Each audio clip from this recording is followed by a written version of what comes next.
So glad you're here, Farah. Thank you for having me. Well, we know that October is ADHD Awareness Month.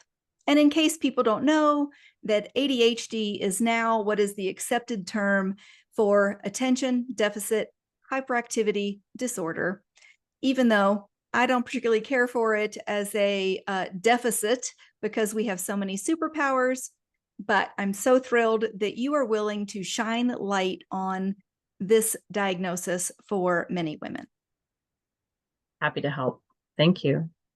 So you wear so many hats. You're an executive coach and you're an ADHD coach. Why is it so important to you to support specifically women in these areas? It's because for me, I was also diagnosed as an adult. And that's not too uncommon because girls and women tend to be missed in being diagnosed or underdiagnosed. So I thought it was really important to help bring awareness about ADHD. There's still that stigma when it comes to anything that's dealing with mental health. And when I was first diagnosed, I honestly didn't see anyone who looked like me talking about it. And even though I've seen some improvements in awareness and what I like to call demystifying and destigmatizing about ADHD, there's still a lot more work to do.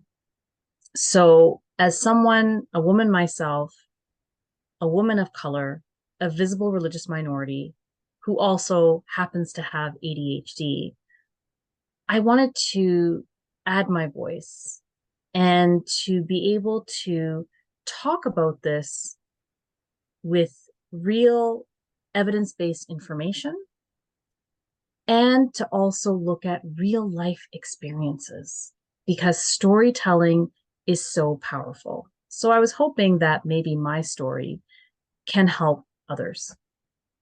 Absolutely. I think, especially when the word deficit is in the diagnosis, the stigma is there. And even the mean girl in our own heads, a lot of the times can say, see, there you go. Here's your deficits. When the reality is that there are really incredible strengths and giftings in people with neurodiversity, meaning there are things that we can see and hear. And I think a lot of my listeners know I was also diagnosed at age 50 with ADHD. And the mistake I had made was that I just got the diagnosis and thought medication will help that. But there's so much more that women should know. If someone doesn't know if they have ADHD and they're struggling, what would you say are maybe some of the most common missed signs for women? Oh, great question. So I like to use the acronym FAST Minds, which was it's actually a book written by two psychiatrists, an American psychiatrist and a Canadian psychiatrist. One of them is Doctor, I think it's Doctors Sermon and Bilkey. And the acronym FAST Minds is what really helped me to think about, oh, I think this might be me. So let's start with FAST. F is forgetful. Now, sometimes, people forget things once in a while, but when I'm giving this acronym, these are things, and it doesn't have to be all of them, but even if like a few of these are something that impacts you on the daily, like on the daily basis, or is really detrimental to your life, whether it's your home life, work life, social life, etc., then this is something to definitely speak to a clinician about so that you can see, is this something that could be a factor? So F is forgetful, that working memory, you remember something and then suddenly it's gone. Now it can happen to the best of us, but if it's something that's impacting you all the time. A is achieving below potential. You feel like you're not quite where you think you should be. S is stuck in a rut. You're trying to move forward, but you're just feeling stuck a lot. Can't seem to really move forward. T is time challenged. Does it always feel like time is your enemy? And you think that you've got enough time, and then somehow it gets away from you. also known as time blindness for some of us. So that's fast. Now let's look at minds. M is motivationally challenged. So you may really want to do something, yet you find it so difficult to get motivated, to like get going, to get those tasks started. I is, let me see. I is, oh, I always forget. Impulsive. There we go. I is impulsive. So, are you an impulsive shopper? Do you make impulsive decisions without really thinking it through? It may sound like a great idea at the time, but are you like impulsively doing things that end up being detrimental? N is novelty seeking. So meaning you get bored easily. So you're always searching for that new thing. For me, I say that I've got, I don't know, 20, 30, 40 tabs open on my computer at any time because I get bored. I'm like, okay, I'll start working on this. And this is boring now. Let me go start working on this now because I'm always seeking that new thing.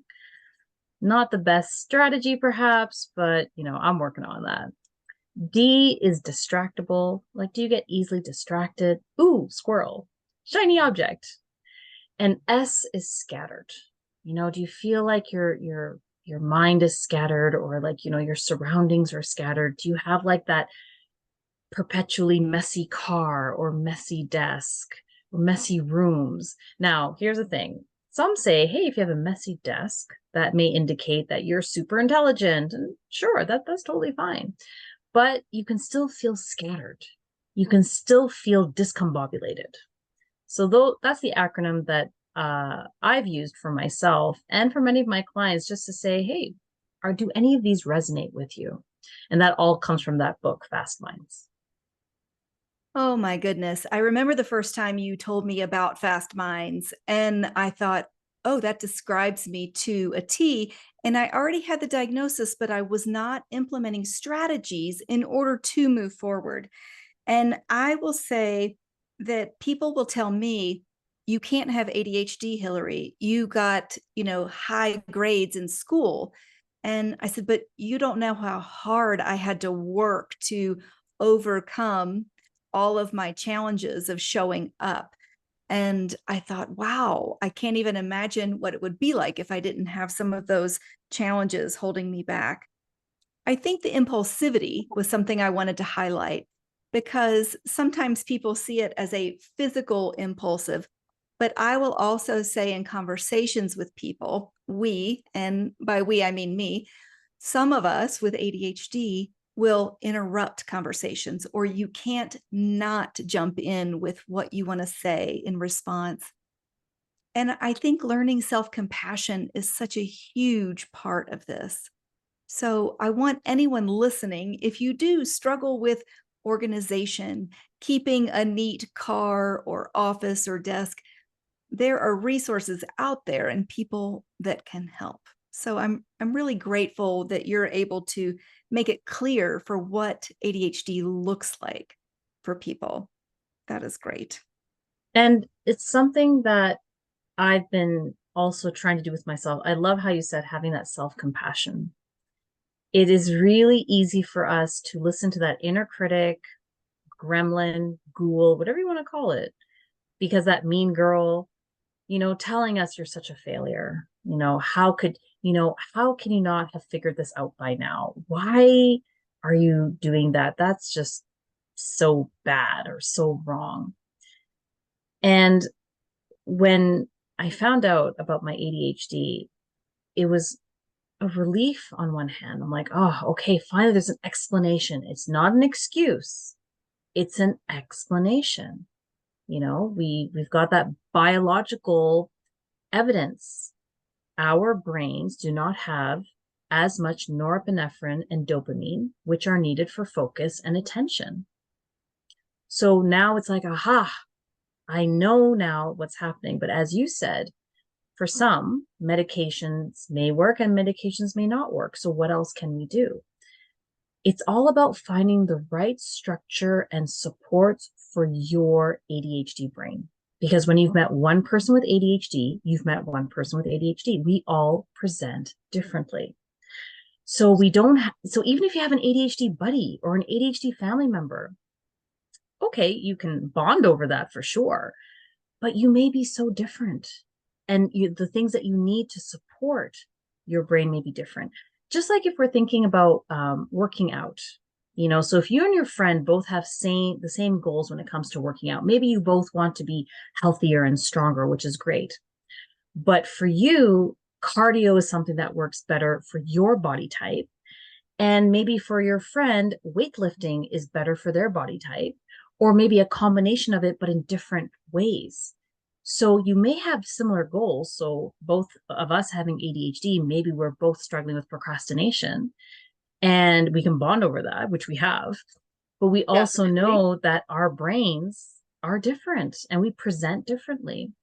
So it's important, I would say, for each and every one of us to take that time to discover who we are and what works for us. And just as importantly, what doesn't work for us. And to not beat ourselves up when we think something should work and it doesn't. This is all part of that self-awareness leading to self-empowerment. Oh, that is so important. And I think we as women can be hard on ourselves anyway. We can really talk so negatively to ourselves that we don't even realize it. And that self-compassion that can only come out of that self-awareness of you are not choosing this. The brain is not getting the connections that it needs. And I love that anyone listening could feel encouraged. And obviously, I do a lot of women supporting women, but men can struggle with attention issues. Men can have executive dysfunction. And so I'm not trying to other men out of the conversation, but I just want to highlight and focus on how we help women because I think a lot of women carry shame of not being enough, smart enough, strong enough, focused enough, successful enough, present enough. I mean, it's like we can't win. Yeah. And here's the thing, ADHD does not discriminate. Mm.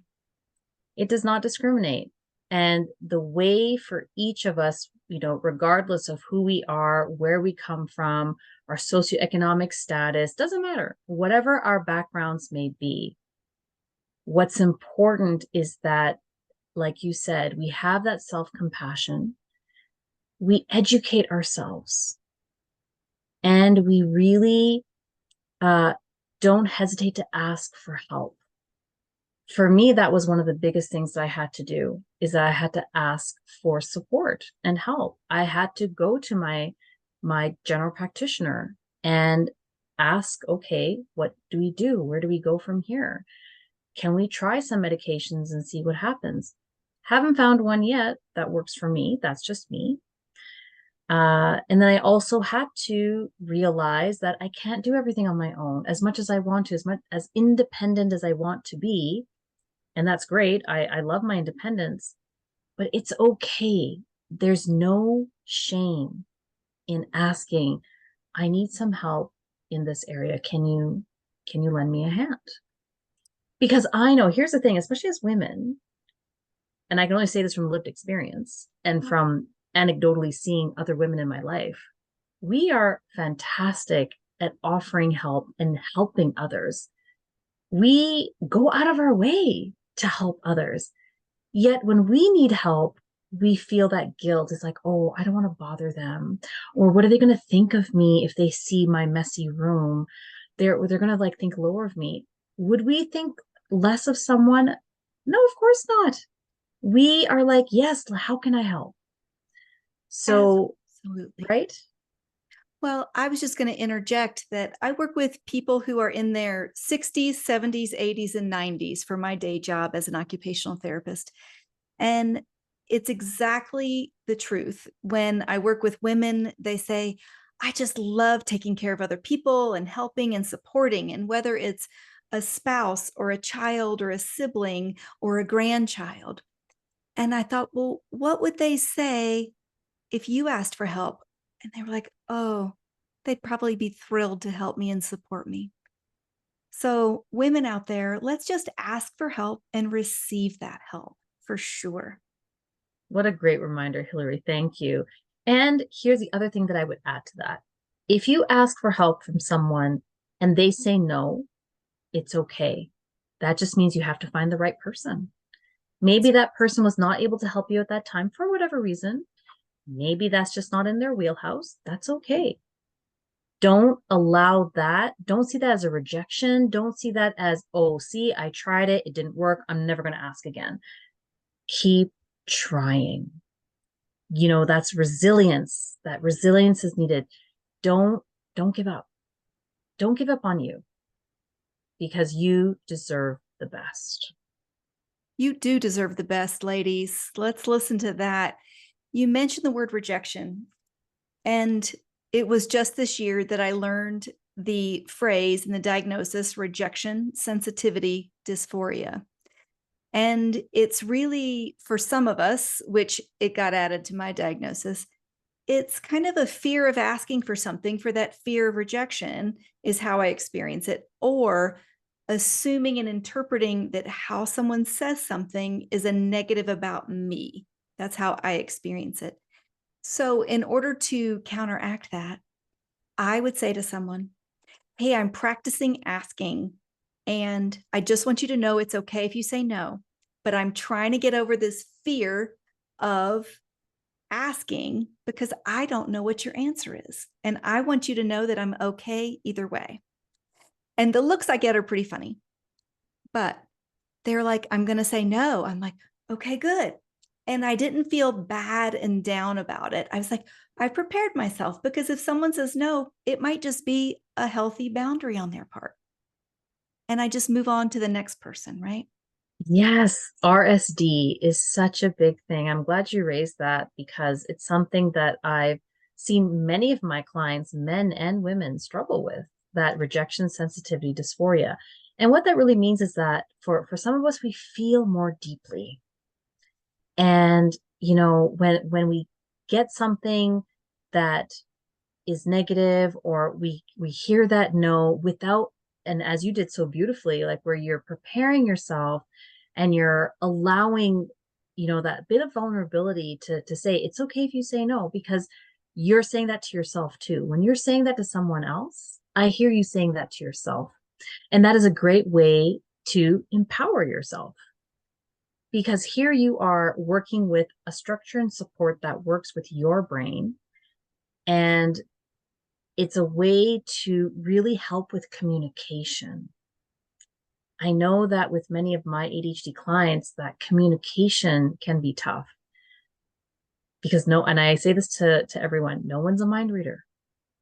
So you communicated that so beautifully. I'm going to ask you something. It's okay if you say no, but I'm trying to practice, you know, asking. Amazing. That is amazing, Hillary.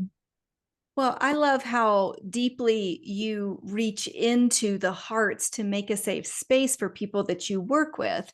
And I do feel deeply. And I used to take that as a negative, because people would say to me, you're just so sensitive.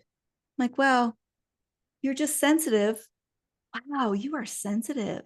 So it depends on how you interpret that. And when we look at ourselves of just how we are, yep, this is how I was made. And there are challenges with it and there are giftings with it. And it's how we interpret it, right? Yes, I totally agree. That interpretation, and really moving away from building that narrative in our head that may or may not be based on facts. To be honest with you, whenever I've worked with clients and they're building that narrative, I say to them right away, how much of that is fact? And they're like, what do you mean? I say, let's focus on the facts, because you're building this story in your head about a situation. And this is with my executive clients and my ADHD clients. I'm hearing you talking about this from that narrative. What's based on the facts? Yeah. And they'll think about it and they're like, well, okay, this part here, but everything else, not sure. And then I ask, how can you find out? How can you find out what's true? And typically they say, well, I guess I could ask the person. It's like, because it's very easy to build a narrative and think that we know what someone's going to think or say. But here's the thing, would we want anyone to make that supposition about us? I would say no, please ask me. If you're in doubt about something, ask. Prepare yourself, if you need to, right? Because that inner critic is going to be trying to keep you down. But when we communicate and when we ask, that's how we bring ourselves up. And we bring everybody else up alongside us too. Because now we're not just spinning tales based on we don't know what, we're Yeah. focusing on the facts. Focusing on the facts and truth. And in today's world, there's so much information coming at us. We often don't even know what is being reported, if that's necessarily true. So I know for me, I will invent stories in my head, and I have to work diligently to slow down and say, wait, just ask, let that person answer. Don't try to guess what they're going to answer, right? Yeah, because it can be a real disservice to them. And we don't mean to do that. But think of it, if we're starting to spin tales in our heads, we're building this narrative, and it may not be making them look very good. We're doing them a real disservice, and we're doing ourselves a disservice too. Absolutely. So if we're looking for that self-awareness, leading to that self-empowerment, empower yourselves by asking and confirming. And maybe what you thought was true, perhaps, but then now you know that it's based on fact, not supposition. Good. I like it. Not making assumptions about how other people are thinking or feeling or what they're willing to do, right? Yes, exactly. So helpful. Well, I just wanted to kind of wrap up with you've talked a lot about self awareness. You've talked a lot about, really asking the questions and getting the facts. You've talked about some of the fast minds of the acronym. And are there some key takeaways that you would like to kind of wrap up our session today with? Oh, okay, great question. So, key takeaways. If you suspect that you have ADHD,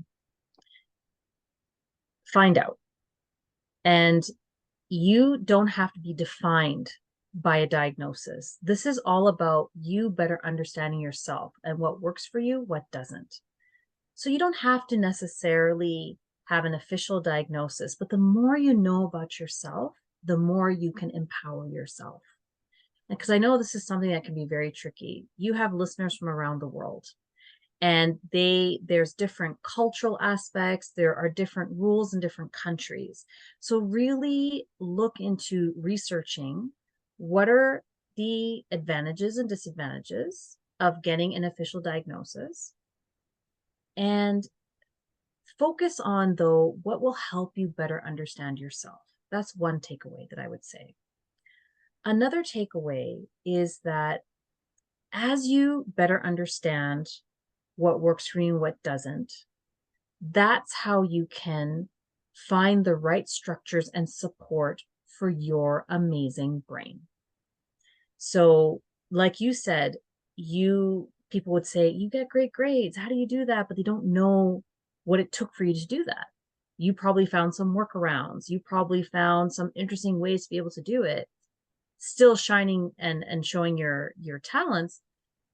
But the image that I give is like, it's like having a swan on a lake. It looks calm and serene, and it's like, oh, how beautiful. And then underneath the water surface, their feet are going like this, so fast to be able to like stay afloat. But we don't see that. We just see the top part. And that's okay. We're all going to have different ways of finding things that work for us. So take that time to find what works for you. Take that step back and think, okay, what am I really good at? What are things that I find easy for me, and leverage that? And for things that you find challenging, who or what can support you to help you through those challenges? And I think the Well, last, sorry, oh, go ahead. well, I was just going to interject on the supports that I ended up subscribing to ADT Attitude magazine. And then I joined the Attention Deficit Disorders Association membership because there's some amazing resources out there.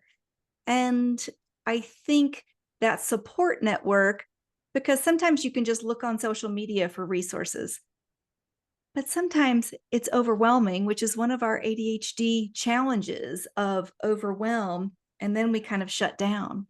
So identifying that barrier and knowing that there are some associations that are truly built to help and support you. What were you going to finish up with your number 3, Fada? No, that's fine. I would add another resource there, chad.org. So CHAD is Children and Adults with ADHD. So that's CHADD.org. There's also some great resources. A word of caution.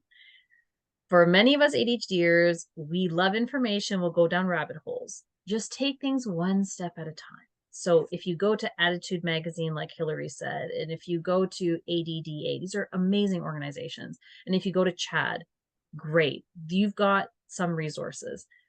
Take things one at a time. You know, if you're looking at things from a parent perspective, there's parent resources. If you're looking at things from a workplace perspective, then look at those. Take that time, but make sure you're not overwhelming yourself because it can get overwhelming. Absolutely. Yes. And that leads me to my third takeaway is, and actually I'm stealing it from you, that self-compassion. Here's the thing. Whether you're neurotypical or neurodiverse or neurodivergent, everyone's brains are going to be different. It's just like with our eyes. And I learned this concept from Lori Dupar from the International ADHD Coach Training Center, known as the IX Center. And we all have eyes, right? But we may all have different like numbers. Not everyone has 20/20 vision, but when you look at someone's eyes, you can't tell unless you're an optometrist or an ophthalmologist. So people find ways to support their eyes, whether it's with glasses or contact lenses or laser eye surgery. So people take that time to do that. And we typically don't judge people for that. It's the same thing with our brain. So find the number that works for your brain so that you can see clearly, you can be on the same level playing field or like, above and beyond. But there's no shame in finding out what works for your brain. That self-compassion, that taking that step back is so important. Just as most of us would be so willing to help others, please make sure you're doing everything you can to help yourself because the world needs you. Oh, the world needs you, everyone listening. And Fada Jamil, the world needs you. I'm so grateful for your time today, for your wisdom. Oh my goodness, more self-compassion, asking for help, getting those supports, whether it's just starting small, if it's getting one magazine, if it's checking out one support group, if it's like we practice sometimes body doubling and kind of it's co-working and you're not talking to each other, even though we do talk a lot, but you're making progress and you're holding each other accountable in a supportive way, not in a taskmaster way. Yes. What a gift you are. Thank you so much. Until next time. Thank you so much, Hillary. You are truly a gift for all of us as well. Take care.